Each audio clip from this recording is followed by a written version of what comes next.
My breath seemed to freeze in the gallery air. I have lived 60 years. But only in this moment did I understand what it means to die while still breathing. They did not just take the paintings. They stole my husband's soul, one canvas at a time, leaving me with hollow copies.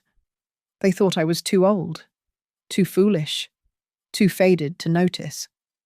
But they forgot one thing. A woman who spent her life loving art knows a forgery instantly. My name is Genevieve.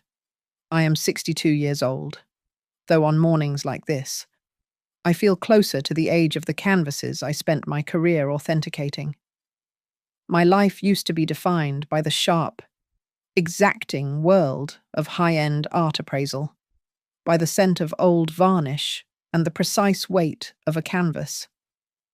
Now, my life is defined mostly by the echoing silence of this house in Pacific Palisades. David and I built this place. It was never just a home. It was designed as a private sanctuary, a gallery. We angled the windows to catch the specific coastal light, recessed the alcoves for perfect viewing. Our collection was never large, just 18 pieces in total, focused almost entirely on mid-century American modernism. But it was priceless to us. David, my late husband, did not just see investments, he saw the soul in them. Every piece is a memory of him. I cannot look at the small abstract without remembering the tiny, rain-soaked gallery in Paris, where David argued with the owner for an hour, finally securing it for a price that made us eat bread and cheese for a week. I cannot glance at the stark cityscape without recalling the late nights, long after midnight, sitting right here, glasses of wine in hand, debating the artist's use of shadow and light. These canvases are our trips, our whispered conversations, our shared history. They are the last tangible pieces of David, my son, Marcus, and his wife, Tiffany, live nearby. They are attentive, almost perfectly so. They call every day, bringing groceries I do not need or news I do not care about. Their concern is immaculate, polished, like Tiffany herself. She is all sharp angles, ambitious smiles, and a perfume that always smells expensive and synthetic. Marcus, my son, just seems to follow in her high-gloss wake, his gaze always slightly apologetic. It was Tiffany who insisted, about a month ago. Her voice was bright, efficient, cutting through the quiet afternoon. The collection needed reinsuring and reappraising for tax purposes. The words sounded so responsible, so adult. "We have to protect your legacy, Genevieve," she had said, though she usually defaults to Mom when Marcus is within earshot. It's a significant asset. She had already found a company, Veritas Art Handling. The name itself sounded weighty, trustworthy. They arrived in a climate-controlled van, all silent efficiency and white gloves. They were to take the works for cleaning and infrared photography. It would take, they said, 3 weeks. For 3 weeks. The house felt violated. The walls were bare, scarred only by the faint outlines and empty hooks where life used to hang. I felt the absence like a phantom limb, a constant, dull ache. "Mum, it is an asset," Marcus told me, his hand patting my shoulder in that distracted way he has. "We have to protect it intelligently. Intelligently. As if my 30 years of professional expertise were merely sentimental foolishness." The paintings returned last week. The same white-gloved men hung them back, and the house felt whole again. Marcus and Tiffany were visibly relieved, which in turn relieved me. The balance was restored. But this morning, something is wrong. I am sitting in the east-facing gallery, my morning tea growing cold in my hands. The light is perfect, streaming in exactly as David and the architect had planned. I am looking at my favorite piece. It is a small, unassuming Georgia O'Keeffe still life. Just two desert flowers in a simple vase. David bought it for our 10th anniversary. It was an extravagance we could barely afford at the time, but he'd said the colour of the petals matched my eyes when I was happy. I stare at it, and I wait. I wait for the morning light to hit the impasto, for that thick, buttery application of white paint on the petal's edge to bounce the sunlight back at me, the way it has every single morning for decades. It does not bounce. The light just hits it and stops. It soaks into the canvas like water into a dry sponge. I lean closer, my chest tightening. The texture is present. Yes, but it lacks life. The shadows are just dark colours, not the true absence of light. The oil paint, which should have a deep, complex luminosity, has no depth. It is utterly, terribly flat. I pushed the thought away. It must be my eyes. 62 years old, and the fine instruments I had relied upon my entire career were finally beginning to fail me. The ophthalmologist had warned me. It was just cataracts, a natural clouding. But the doubt was a splinter. It was small, but it was under the skin. I stood up, leaving the tea, and walked to the O'Keeffe. I put my glasses on, then took them off. It made no difference. I leaned in, closer than was appropriate for viewing, until my nose was almost touching the canvas. The smell. That was the first alarm bell my body truly listened to. Every old painting has a scent. It is the complex perfume of its history. It should have smelled like old linseed oil, a faint, sharp tang of turpentine, and the dry, dusty sweetness of aged canvas and rabbit-skin glue. It was a smell as familiar and comforting to me as David's own skin. This canvas smelled of nothing, or rather, nothing old. I inhaled deeply, my eyes closed. There was a faint, chemical sharpness. It was the smell of a copy shop, of modern ink, and underneath that, the sterile, plastic-like scent of an acrylic sealant. My heart did not pound. It just went cold, a heavy, still weight in my chest. Just as I stepped back, the front door chimed. Tiffany breezed in, carrying a small bakery bag. Her energy was always an invasion, too bright for the quiet house. "Good morning, Mom," she sang, placing the bag on the hall table. "Croissants. Is it not wonderful to have them all back? They look so much brighter." I did not turn from the painting. My voice felt thick. "The O'Keeffe. It looks different." I heard her walk up behind me. She gave a light, airy laugh. "They cleaned it, silly. You are just used to seeing it through 40 years of grime. That Veritas company did an amazing job. It looks brand new."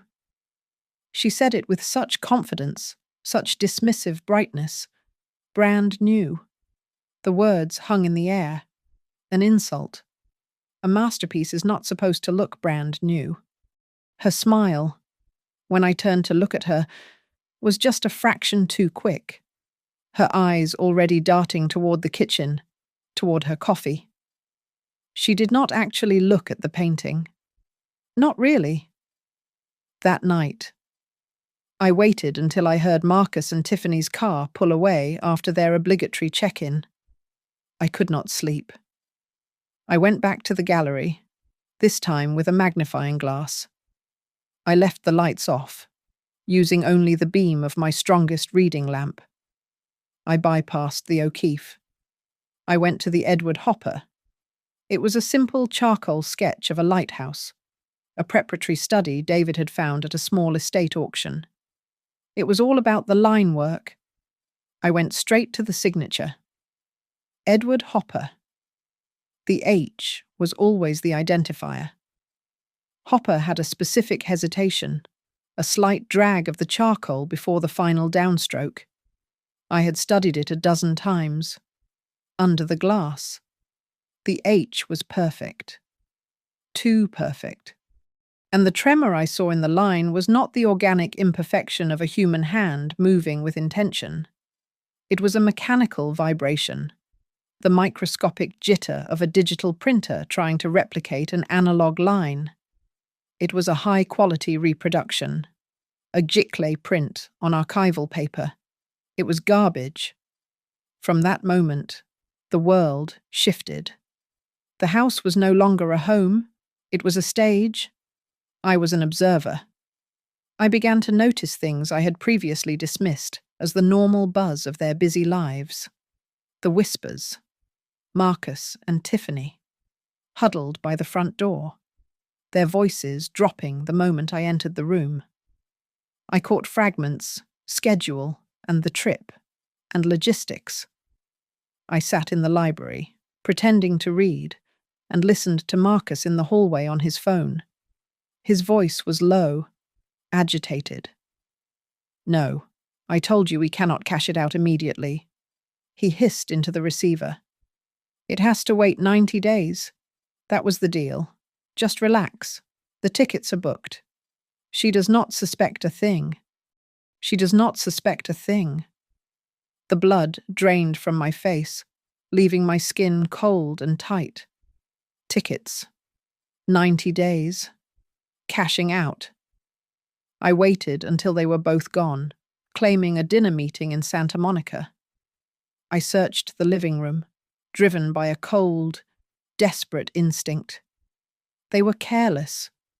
They thought I was a relic, tucked under a stack of architectural magazines on the coffee table.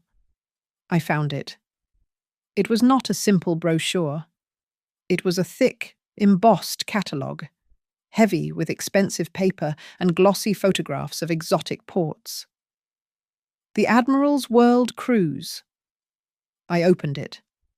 The itinerary was marked with a small, neat checkmark in Tiffany's handwriting. A 6-month journey.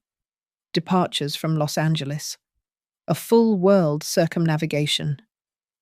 The price for the owner's suite was listed on the back flap. It was an astronomical sum. The house was silent, but my ears were ringing. They had sold my life, David's life, for a trip. I could not confront them. Not yet. My word against theirs.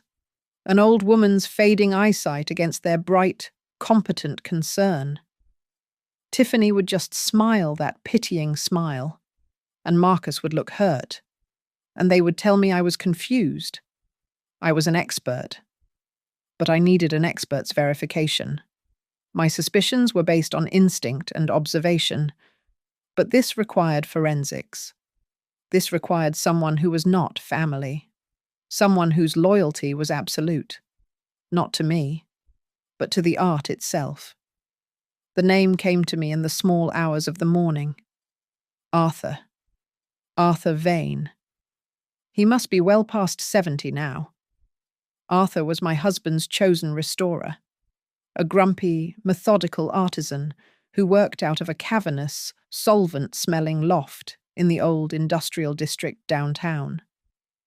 Arthur despised most modern art, calling it a failure of draftsmanship, but he respected David, and he revered the physical integrity of a piece. He was a man of canvas and pigment, of chemistry and history. He was, to my knowledge, the only person in Los Angeles who hated phonies more than I did. I needed an excuse to leave the house, and I needed to take one of the pieces with me. The next morning, I packed a small overnight bag. I found Marcus and Tiffany in the kitchen, finalizing plans on their laptops. "I am going to drive up to Santa Barbara," I announced, forcing a note of weary desire into my voice. "I need to see Martha for a few days, just to clear my head. The house has felt so stifling." Tiffany looked up. her relief immediate and poorly concealed. "Oh, Mum, that is a wonderful idea. You deserve a break." "Do you want me to drive you?" Marcus offered, his guilt still hanging on him like a cheap suit. "No, dear," I said, patting his arm. "The drive will be good for me. I will just be gone for 2 nights." They watched me go, the perfect, caring children. I did not drive north on the coast. I drove east, into the smog and concrete of downtown. The night before, I had stayed up late, my hands shaking slightly as I worked the backing off the Hopper sketch. It was the smallest, the easiest to transport. I had slipped the drawing, still in its archival mat, into an old leather portfolio of David's. Arthur's studio had not changed in the 15 years since I had last visited. It was on the 4th floor of a brick warehouse, the air thick with the smell of linseed oil, turpentine, and ancient dust. He was standing over a massive, light-filled table, meticulously cleaning a 17th century Dutch portrait. He looked up, squinting through his thick-rimmed glasses. "Genevieve." His voice was a gravelly acknowledgement. "It has been a long time. David." "Hello?" "Arthur," I said. "I am not here socially. I need your eyes. I need the truth." I did not offer context. I simply unzipped the portfolio and laid the sketch on his workbench. He said nothing. He wiped his hands meticulously on a rag, then moved to his high-intensity lamp, the one with the articulated arm and the specialized bulbs. He pulled down a heavy, mounted magnifying glass. For 10 minutes, the only sound in the massive studio was the faint hum of the lamp's ballast and the whisper of the paper as he angled it. He examined the signature. He examined the fiber of the paper. He examined the edges of the charcoal line. Finally, he pushed the magnifier away and switched off the light, plunging the room back into its ambient, dusty glow. He looked at me, his expression unreadable. Then he looked at the sketch with an expression of pure, unadulterated disgust. "Genevieve," he said, his voice quiet. "This is a high-quality Geikley print." I held my breath. "It is an exceptionally good one," he continued, tapping the paper. "It is printed on acid-free, textured paper, designed to mimic the original stock. It would fool an amateur. It would fool an auction house intern. But it is garbage." The word hit me harder than an accusation. "How do you know?" "The line," he said, pointing. "Look." He swung the magnifier back. "A charcoal stick leaves deposits. It creates peaks and valleys. The line has depth. This line is flat. It is ink.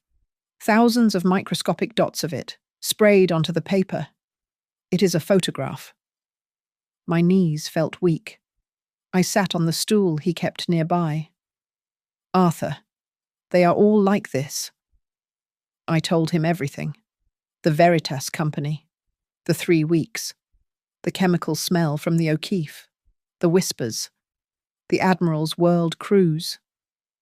Arthur listened, his face hardening from disgust into a cold, quiet rage. He was not angry for me.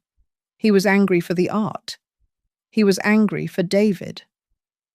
"They took David's collection," he stated, "and they left you with these insults." He walked to a heavy steel cabinet in the corner and pulled open a drawer filled with specialized tools. He pulled out 2 items. "You cannot bring the O'Keefe here," he said. "You must do it yourself." He handed me a small, heavy object. It was a handheld loupe, a jeweler's magnifying glass. "You know what to look for. The brush strokes, the impasto. A print will have no texture, or it will have a repeating, artificial texture.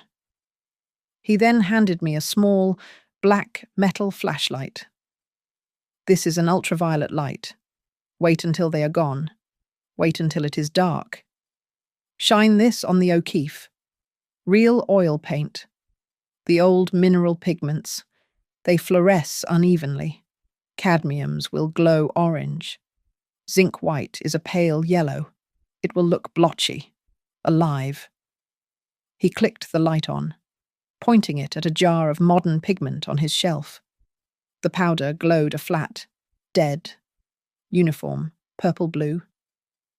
A forgery, he said, or a print sealed with modern acrylic, will glow this uniform, dead blue. It will look like a ghost. He closed my hand around the two tools. His old, pigment-stained fingers were surprisingly strong. They think you are old, Genevieve, he said, his voice low.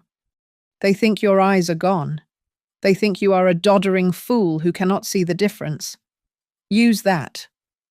I drove back from downtown. The small, heavy tools, a cold weight in my purse. The Hopper sketch now hidden under the spare tire in my trunk. When I pulled into my driveway, I forced myself to slouch, to move with the slow, pained gait of an old woman returning from an exhausting trip. Tiffany and Marcus were there, as I knew they would be, waiting with takeout. Mum, you are back. Marcus rushed to take my small bag, his relief palpable. How was Martha? She is fine, I said, waving a hand dismissively and leaning on the entryway table. But the drive, it was just too much. I am exhausted. My back is aching. Poor thing. Tiffany cooed, not touching me. Well, we brought dinner. You just sit down. We wanted to make sure you were settled. The dinner was an agonizing performance. I picked at my food, claiming a lack of appetite from the drive. They chattered, their voices bright and brittle. They were so cheerful. They talked about their week, about a new client Tiffany had landed, and then, inevitably, about themselves. We have been so worried about you. Mum, Tiffany said, placing her fork down with delicate precision. With all this? Well, it has been a lot. We were just saying, Marcus added. We really need a vacation, just to decompress. All this stress. It takes a toll. I looked at my son, my only child, and felt nothing but a vast, cold distance. You must do what you need to do, dear, I murmured. I am just going to head to bed. This back of mine is really screaming at me. I feigned a wince as I stood up. Do not worry about the dishes. Just lock up when you leave. Of course, Mum. Sleep well, Tiffany said, her smile wide and brilliant. I went to my bedroom, closed the door, and got into bed. I did not turn on the light. I lay there, fully clothed under the covers, and I waited. I heard their voices, lower now. I heard them rinsing their plates. I heard the front door click shut and the sound of their car driving away. And still, I waited. I watched the clock on my nightstand. 10 o'clock, 11:30, midnight. I waited until the house had settled into its deepest silence, until the last sounds of the city outside had faded. At 2 o'clock in the morning, I rose. The house was pitch black, but I did not need light. I knew this house as well as I knew my own hands. I moved silently, my bare feet on the cool hardwood floors. In the kitchen, I retrieved Arthur's tools from my purse. The UV flashlight felt heavy and purposeful. The loupe was cold. I walked into the gallery. I did not turn on the main lights. There was just enough moonlight filtering through the high windows to see the dark, rectangular shapes on the walls. the ghosts of our collection. I stood in front of the O'Keefe, my favourite, David's gift. My hand was trembling, but I forced it steady. I brought the loupe to my eye, a habit from 30 years of work. Even in the dimness, I could see the digital precision, the flatness of the texture. I clicked on the UV flashlight. A blast of violet blue light hit the canvas. I gasped. A small, choked sound. It was not the light I knew. It was not the blotchy, living fluorescence of old cadmium and zinc pigments. It was a flat, uniform, deadening glow. It was the soulless, monochromatic shriek of a modern acrylic sealant. It was the colour of a lie. Arthur was right. It was a ghost. I stepped back, the truth settling on me like a shroud. I moved to the next painting, the large abstract. I clicked the light, the same dead blue. I moved to the cityscape, the same dead blue. I did not need the loupe anymore. The UV light was my judge and jury. I became methodical, a cold automaton executing a final, grim inventory. I went from one to the next, a priestess anointing her dead. 1. Fake. 2. Fake. 3. Fake. I did it 18 times. The small coastal scene, the charcoal studies, the vibrant still life. All of them. 18 pieces of David's soul. 18 pieces of my history. All replaced. All dead. I stood in the center of the room. The flashlight beam pointed at the floor. The entire gallery was filled with the sterile, purple-blue echo of their crime. An hour had passed. I did not feel betrayed. That word was too simple, too clean. Betrayal implies a shock, a stab of pain. This was different. I felt stupid. Genevieve, who had built a reputation on my eyes, my instinct, my knowledge, who could spot a forged brushstroke from 20 paces. I had been deceived by them, by Tiffany, with her plastic smile, and by Marcus, my son. They had counted on me being old, on me being frail, on me being so lost in grief that I would not see what was right in front of me. And they had been right. I had not seen it. That feeling, that hot, burning shame of being made a fool, churned in my stomach. It was a more potent, more acidic feeling than grief. And as I stood there in the chemical glow, that shame began to curdle. It hardened. It cooled. It sharpened into a single, focused point. It became a rage so cold and so clear that it almost felt like peace. It was an anger I had not felt since David died. It was the anger of the living, and I finally knew exactly what I was going to do. I clicked off the UV light, plunging the gallery back into darkness. The cold rage had settled in my bones. It was no longer a question of if, it was a question of how. If the paintings were fake, the real ones were gone. If they were gone, they were sold. And if they were sold, there was money. A lot of money. I knew exactly where to look. David's old study? Or, as it was now known, the office. It was the one room in the house I never entered. Tiffany had claimed it when they first started helping me manage my affairs after David's death. It was always kept locked. To protect your sensitive financial documents, Mum, Tiffany had explained. I walked down the hall, my bare feet making no sound. The key was in the library. David had put it there 30 years ago, after Marcus. Then a boy had locked himself in. I ran my hand along the underside of the bottom shelf of the heavy oak bookcase, my fingers finding the small piece of electrical tape.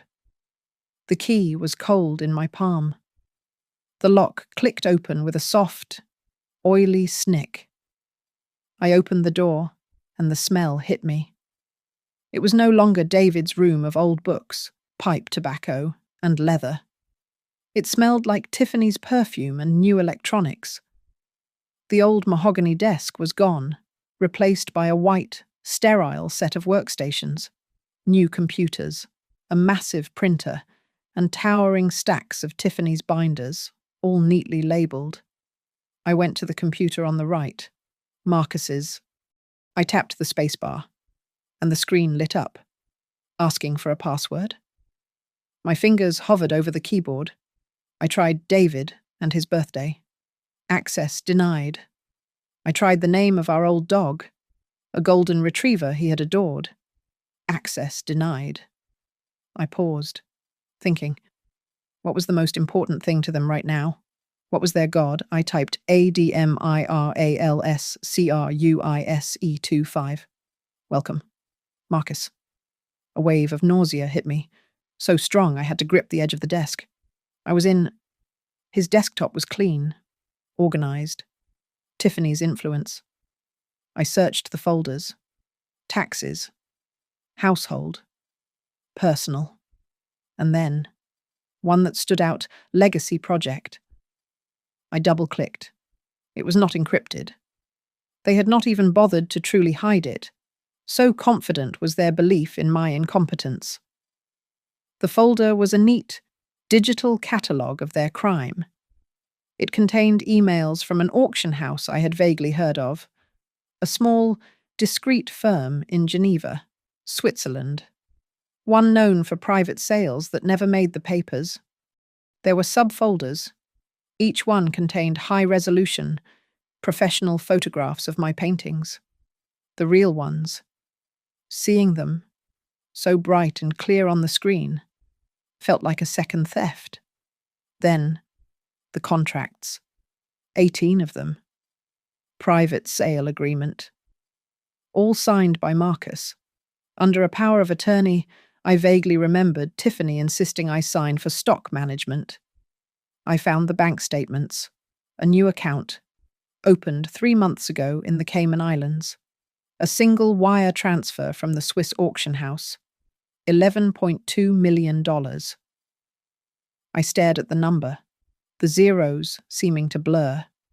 11.2 million, the price they had put on David's soul. At the bottom of the folder were 2 more files, sitting side by side. The first was the invoice. Admiral's World Cruise, paid in full. The total matched the figure from the cruise catalogue I had found. The second was a PDF. The file name was simple, GV Petition. I opened it. My eyes scanned the legal language. Petition for emergency conservatorship. My name, Genevieve. The petitioner, Marcus. I read the justifications. The words, penned by an unfamiliar lawyer, were Tiffany's voice.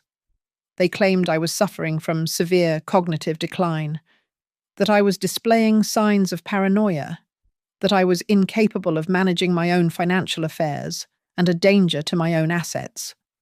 They cited my confusion and grief-induced delusions. They were going to use the money from selling my art to pay for a legal battle to prove I was insane. This was not just a theft to pay for a vacation. This was the final, meticulous step. They would be on a boat, halfway around the world, while I was declared legally incompetent, trapped in my own home. The locks changed. Their property. They were not just stealing my past. They were stealing my future. The PDF file glowed on the screen, a monument to their methodical cruelty. I read the words severe cognitive decline and paranoia over and over. They were going to paint me as a madwoman. The coldness I had felt in the gallery did not escalate into panic. It did not explode into a fiery rage. It simply coalesced. It hardened from a cold, diffuse anger into a solid, heavy, and perfectly clear purpose. I was no longer a victim. I was an adversary. My hands were perfectly steady. I looked at the clock. It was almost 3 in the morning. I had time. I opened the desk drawer, David's old drawer, the one filled with pens and paper clips. In the back, I found what I was looking for, a small, silver USB drive. I plugged it into the tower. The computer recognized it instantly. I dragged the entire Legacy Project folder and its contents onto the drive. I watched the progress bar fill. It only took 10 seconds. I ejected the drive and pocketed it. Then, for redundancy, I took out my phone. I went back and opened every single file. The Geneva contracts, the Cayman bank statement showing the $11.2 million deposit, the paid invoice for the Admiral's World Cruise, and finally, the petition for my conservatorship. I photographed every single one. The click of the phone's camera was the only sound in the room, each one a nail in their coffin. When I was done, I meticulously logged off the computer.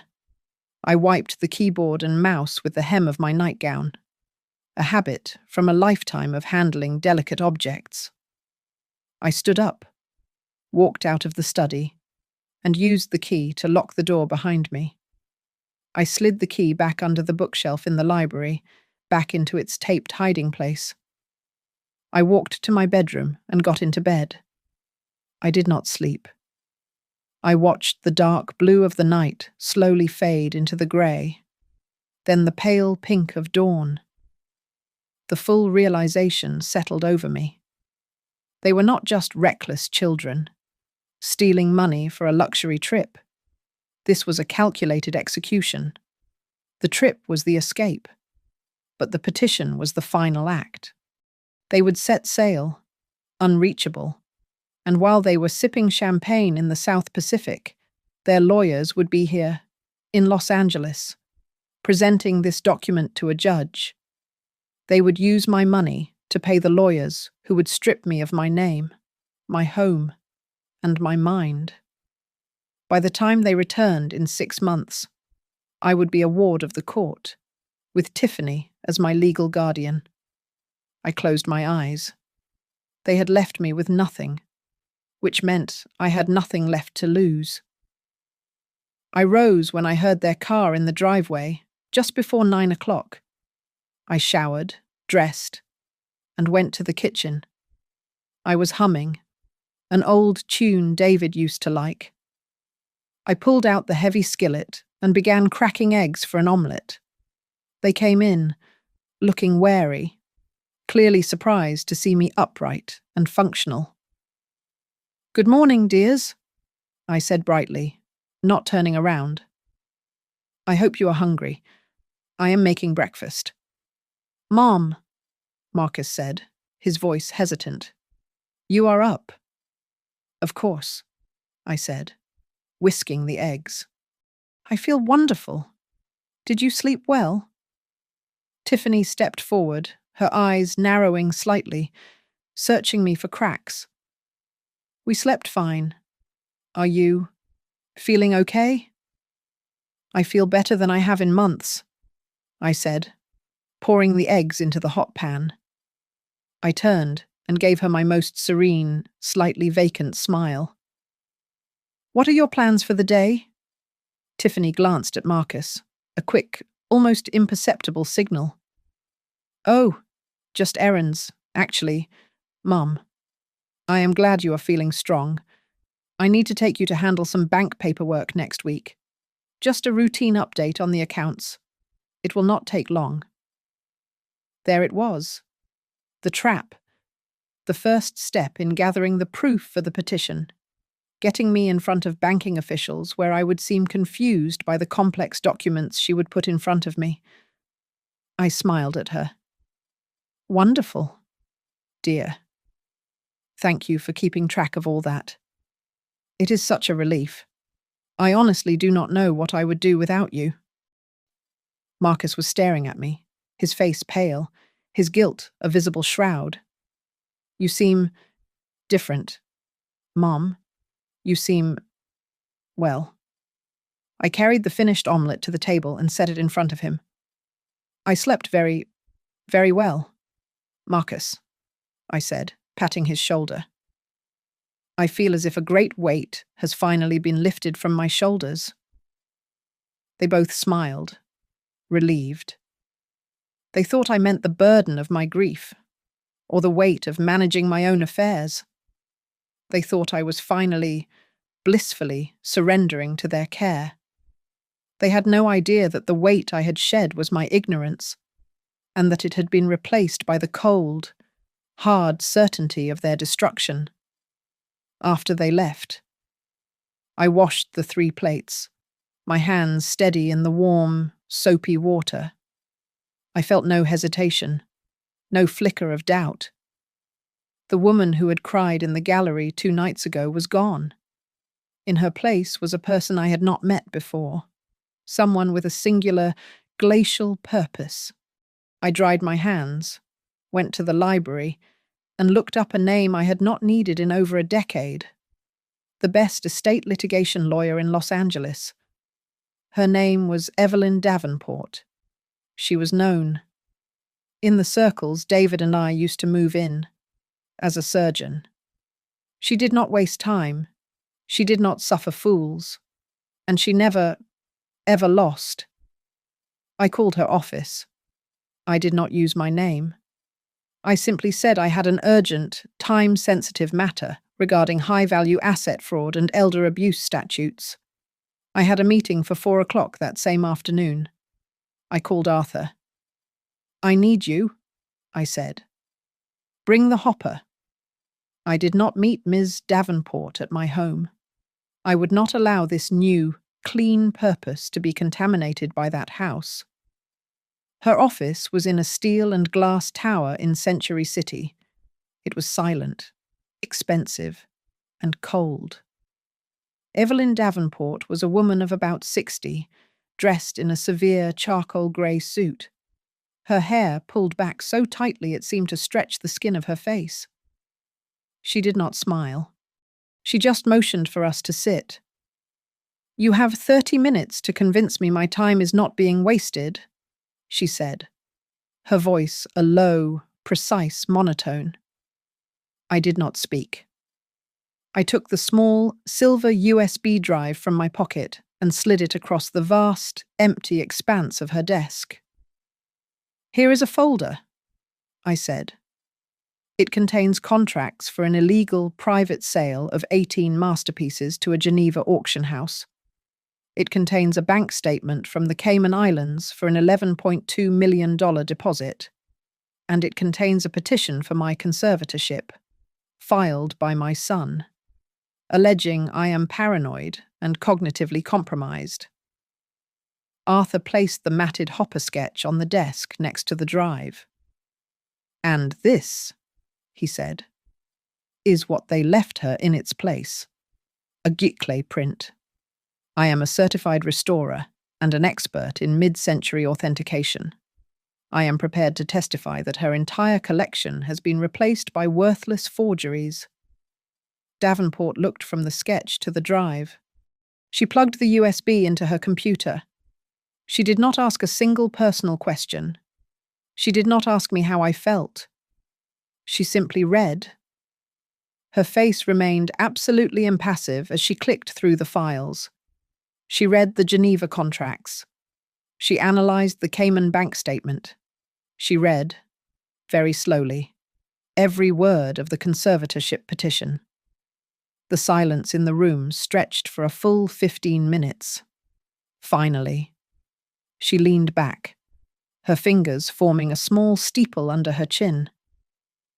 "They are not just stupid," she said, her voice almost a whisper. "They are arrogant."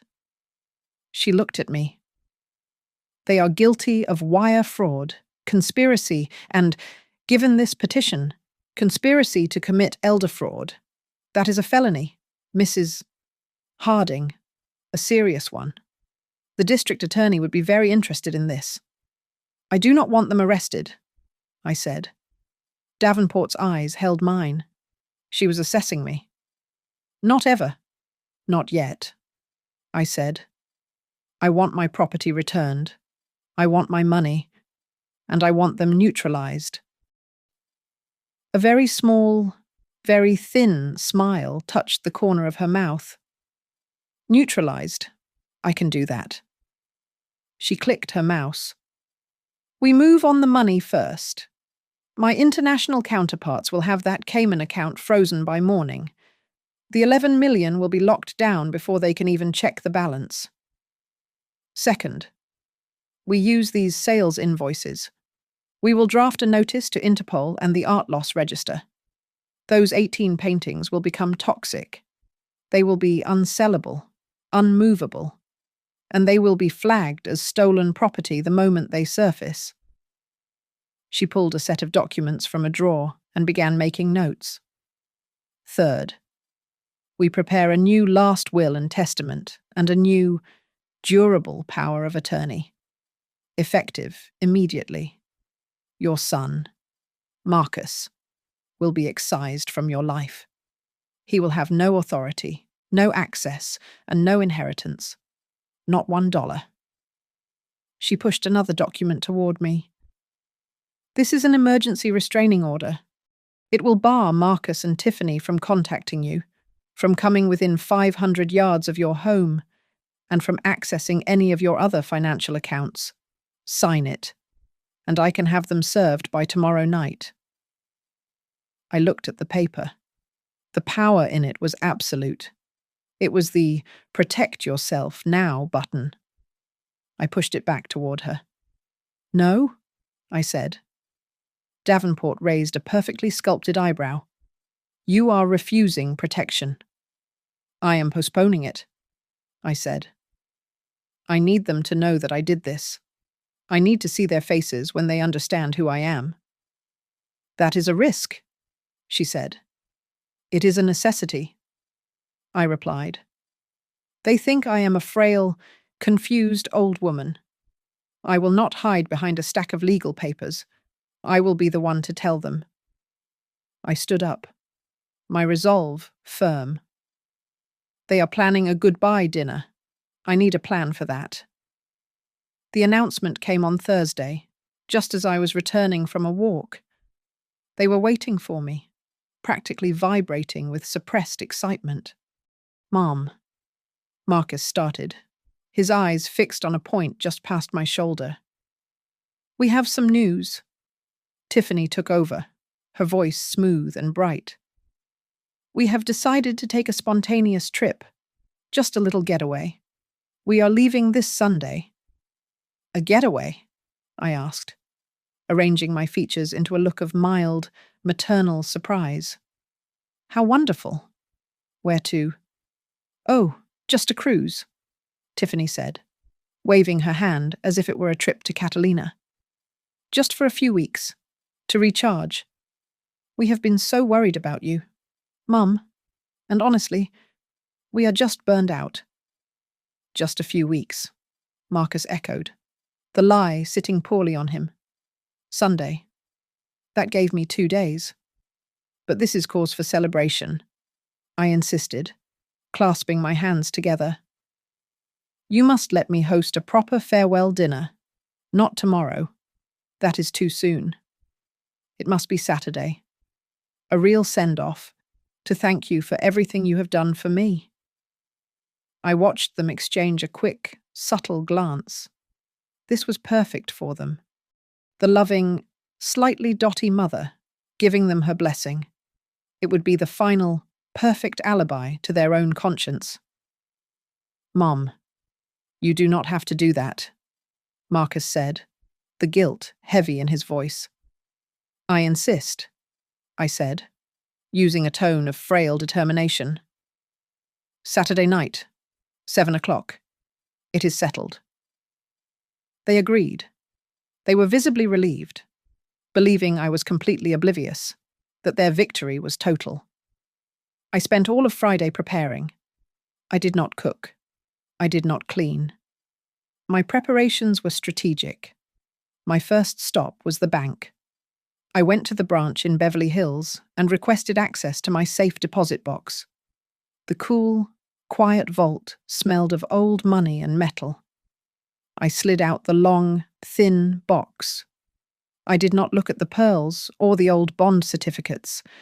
I retrieved one item, a small, flat, manila envelope containing David's original will, the one that predated any of Tiffany's updates. I left the bank and went straight to Evelyn Davenport's office, where she notarized my new, iron-clad estate documents. My second stop was a phone call. "Arthur," I said, "I need you tonight, after dark, and I need you to bring your tools, not for restoration, for removal." He arrived at 8 o'clock. We did not speak much. We went to the gallery. "I want them down," I said. With professional, almost reverent hands, Arthur unhooked the 18 forgeries, one by one. He did not bother to wrap them. He simply stacked them in the hallway, their faces turned to the wall in shame.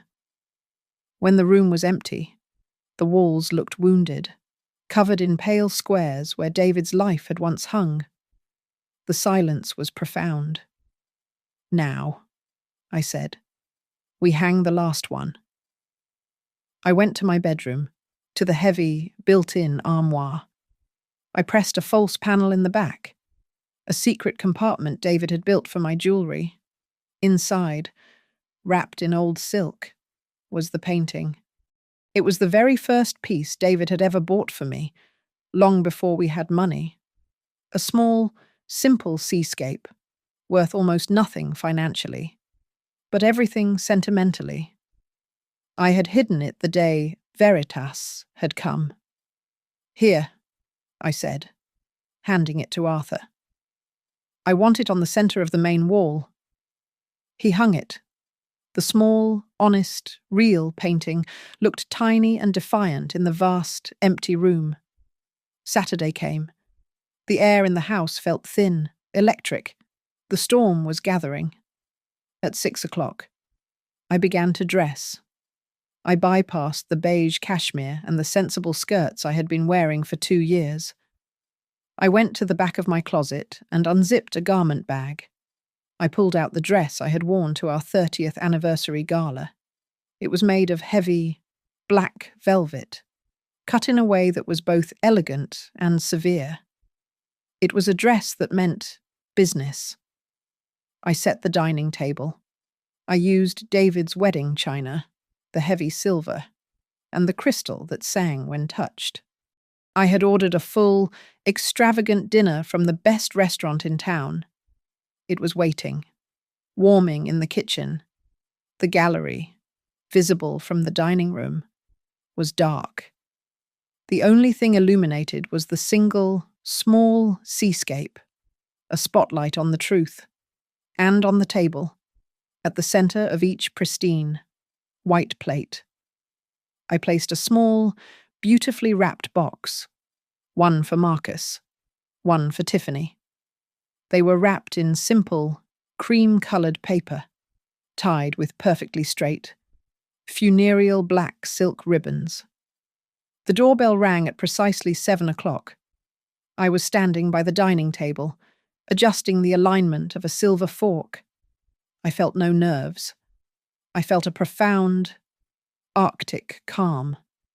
I heard them in the entryway, laughing about something, their voices echoing slightly in the grand hall. They walked in, Tiffany leading, Marcus a step behind, carrying a large, ostentatious bouquet of flowers. They stopped dead just inside the archway to the main living area. Their eyes were drawn immediately to the adjacent gallery. It was no longer a gallery. It was a morgue. The walls were bare, marked only by the pale, accusing squares of faded paint.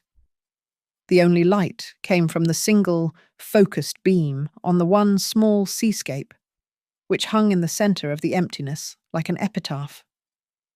Tiffany's smile wavered, her eyes darting around the cavernous, empty space. "Mom," she said, her voice losing its bright, brittle edge. What happened in here?" Did you have a cleaning service? Something like that, I said, smiling serenely from the dining room. I just found I was in the mood to rearrange things. A new perspective. Please, come in. Sit down. They moved, but their energy had changed. The festive air had evaporated, replaced by a tense, uncertain silence. They were unsettled, thrown off their script. It looks empty, Marcus murmured, placing the flowers on a side table where they looked garish and out of place. It feels complete to me, I replied. Please, sit. I served the wine, a heavy, dark Cabernet that David had been saving. They took their seats, their eyes glancing nervously toward the dark gallery, then at the two small, impeccably wrapped boxes on their plates. The food, catered from a restaurant they both adored, was perfect. I served the first course, a delicate seared scallop. They ate mechanically, their conversation stilted. I let the silence hang for a moment. Then I raised my glass. My hand was perfectly steady. A toast, I said, my voice cutting through the quiet. They obediently raised their glasses. To new beginnings, I said, looking first at Marcus, then at Tiffany. And to endings, the ones that are, in their own way, so richly, deserved. I drank. Marcus sighed a faint cheers and drank. Tiffany, however, visibly relaxed. She had interpreted my words, as I knew she would, through her own lens of arrogant success. I was the old woman, fading into the background, and they were the new beginning. She smiled, a genuine, relieved smile of condescension. "Oh, Mom," she said, setting her glass down, her confidence returning. "I am so glad you understand. You have no idea how much we need this break. We have been holding everything together for so long." "Oh, I think I do," I said, my voice soft. "I understand so much more than you think I do." I gestured to the boxes on their plates. "Speaking of which, I have farewell gifts for you. To celebrate your trip. Please, open them." Marcus fumbled with the black silk ribbon, his fingers thick and clumsy. Tiffany, by contrast, slid hers off with a quick, decisive pull, as if she were unwrapping a prize she had earned. They opened the lids at the same time. Inside Marcus's box, there was no jewelry, no watch, just a single sheet of paper, folded twice. He unfolded it. I watched his eyes scan the letterhead auctioneers. Geneva. He read the list of items. O'Keefe, G, 1930. Still Life. Hopper, E, 1927. Lighthouse Study. His face, already pale, turned a sickly, grey-white. His breathing stopped. Inside Tiffany's box, there was also a single sheet of paper. It was a screenshot, printed in high-resolution colour. The logo of the Cayman Bank was at the top, followed by a long account number. And at the bottom, a balance $11.2 million. And stamped across the entire page, in a large, digital, unmissable red font, was a single word, frozen. Tiffany stared at it. Her mind, so quick and sharp, processed the information instantly, the empty gallery, the toast, the single word. She made a small sound, a high-pitched intake of air that was half gasp, half choke. Her hand, the one holding her wine glass, went completely slack. The heavy crystal goblet fell from her fingers. It struck the edge of the antique china plate with a sharp crack and then shattered on the floor, splashing dark red wine across the white rug like a spray of fresh blood. The wine spread across the white rug, a dark, spreading stain.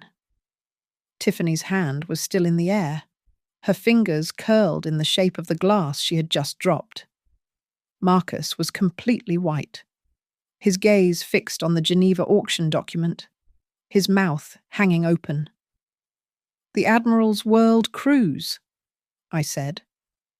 My voice was calm, almost conversational, and the quiet of it seemed to terrify them more than shouting. "A 6-month voyage, all paid for with $11.2 million. You sold your father's entire legacy. Marcus, everything he and I built, for a vacation." Tiffany snapped out of her shock. Her face, which had been pale with surprise, flushed a dark, ugly red. "You do not understand," she hissed, her voice low and vicious. "You are confused. We were managing the assets, protecting them. You are not competent. You are—" "No." I said the word, and it cut her off instantly. I stood up from my chair, the black velvet of my dress falling around me. I was no longer the frail old woman. I was the mistress of this house. "You do not get to speak to me that way. You do not get to use that word." I glanced toward the dark entryway. Ms. Evelyn Davenport, my new attorney, is waiting in her car in the driveway. She is not alone. She has brought 2 private security officers with her. They are here to ensure a smooth transition. The mention of a lawyer, a name, broke what little composure Marcus had left. He slumped forward, his head hitting the table with a dull thud. A ragged, tearing sob came out of him. "Mum? Oh, God. Mum. I am so sorry." "It was Tiffany," she said. "She said it was the only way she convinced me you were losing your mind, that we had to—" "That you had to steal?" I asked, my voice as cold as the gallery air. "You both signed the sales agreements.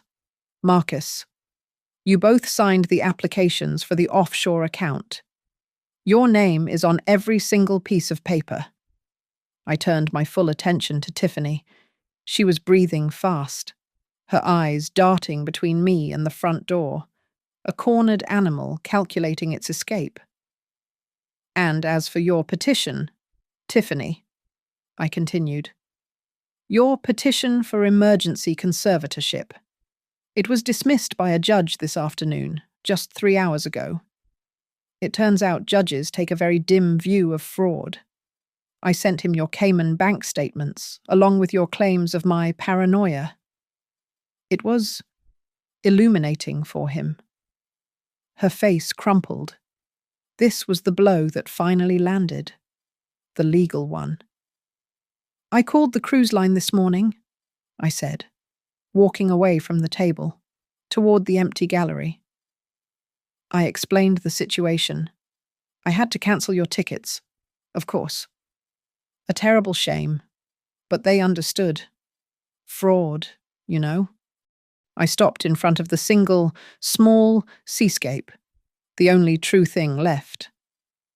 "I did. However, keep the owner's suite. It seemed a waste to let it go. Arthur and I are going to take the trip. We feel we need a proper holiday after all this stress." I turned back to look at them. "And I will be taking this with me. A reminder of what real value looks like." I returned to the dining room and picked up 2 thick, bound documents from the sideboard. I dropped them on the table in front of them, right in the puddle of spilled wine. "This is a settlement agreement," I said. "It is very simple. You will sign it. Right now. You will relinquish any and all claim to my estate, my assets, and specifically to the $11.2 million currently frozen in the Cayman account. You will agree to leave the state of California by noon tomorrow, and you will never return.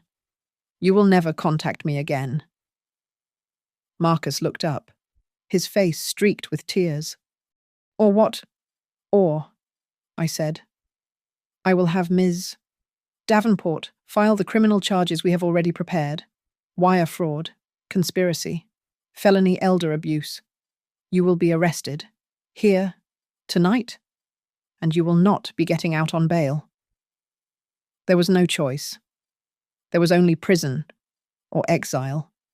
Marcus, his hand shaking so badly he could barely hold the pen, signed his name. Tiffany watched him, her eyes filled with a hatred so pure it was almost beautiful. She snatched the pen from his hand, and her signature was a violent, angry slash across the page. I took the documents. I walked to the front door and opened it. Ms. Davenport, sharp and severe, stood there, flanked by two men who were as large as refrigerators. They have signed, I said, handing her the papers. The security men stepped inside. They did not look at me. They looked at Marcus and Tiffany. You have 5 minutes, one of them said, his voice deep and final. You will be escorted to your car. You will take nothing from this house but the clothes you are wearing. I stood in the doorway and watched them walk out of my life. Marcus was weeping, his shoulders shaking. Tiffany did not cry. She walked with her head high, but just before she crossed the threshold, she looked back at me. Her eyes were not apologetic. They were not sad. They were promising revenge. It did not matter. She had no money and no power. She was nothing. The door clicked shut. The house was finally, completely silent. I walked back into the empty gallery. I stood in the darkness, surrounded by the ghosts of what I had lost. I had lost my son. I had lost the collection that held the memory of my husband. I had lost everything that mattered. But I had won. I picked up my own wine glass from the ruined table, and I took a long, slow sip. Thank you all so much for listening to my story. I am curious. Where in the world are you listening from? Please let me know in the comments. I would love to connect and share our thoughts. Be sure to subscribe to Grandma's Family Diary, give this video a like, and if you can, please support us by hitting that hype button so this story can be heard by more people.